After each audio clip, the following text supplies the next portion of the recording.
জয় হিন্দ, জয় ভারত, জয় ভারত মাতার জয়, বন্দে মাতারম। আজকে অর্ক এই শুভ দিনে তার স্কুলে গিয়েছিল অনুষ্ঠানে। সেখান থেকে, যেহেতু আজকে একটি দেশের শ্রেষ্ঠ দিন, সেখান থেকে আমরা একজন শ্রেষ্ঠ মানুষের সঙ্গে সাক্ষাৎ করতে গিয়েছি। উনি 2015 সালে শ্রেষ্ঠ শিক্ষকের পুরস্কার পান পশ্চিমবঙ্গ রাজ্য থেকে। তো সেই পুরস্কার ছাড়াও আরও অনেক অর্জন ওনার আছে। সব থেকে বড় কথা, উনি খুব ভালো একজন মানুষ। উনি বলেছিলেন যে তুমি অর্ককে নিয়ে এসো, আমি অর্কর সঙ্গে কথা বলবো। তো ভাবলাম 15 আগস্টের থেকে ভালো দিন আর হতে পারে না ওনার সঙ্গে অর্কর কথা বলিয়ে দেওয়ার। তো ওনার বাড়িতে গেলাম।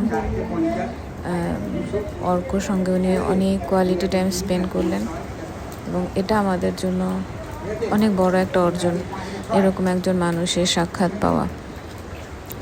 ওনার স্ত্রী ইউনিভার্সিটির বাংলা লেকচারার প্রফেসর ছিলেন, আর উনি হাই স্কুলের প্রধান শিক্ষক ছিলেন। সেখান থেকে উনি শ্রেষ্ঠ শিক্ষকের পুরস্কার পান।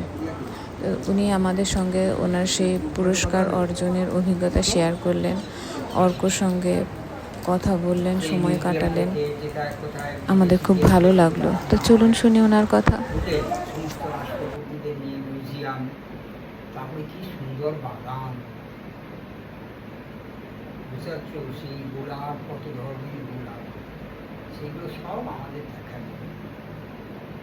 গিয়ে রাষ্ট্রপতি সব থেকে মজা লেগেছিল আমার, রাষ্ট্রপতি তার বাড়িতে টিফিন খাচ্ছে,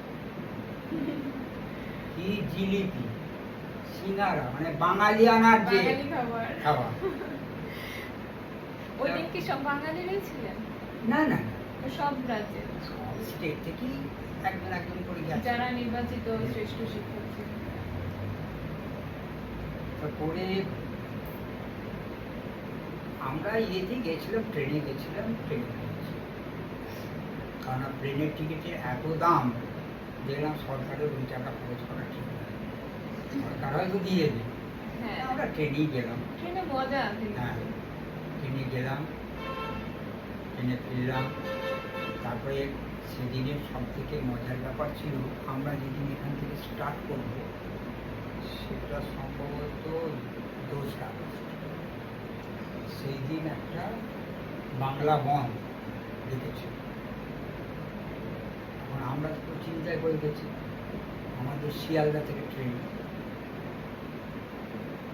তখন এসডিওকে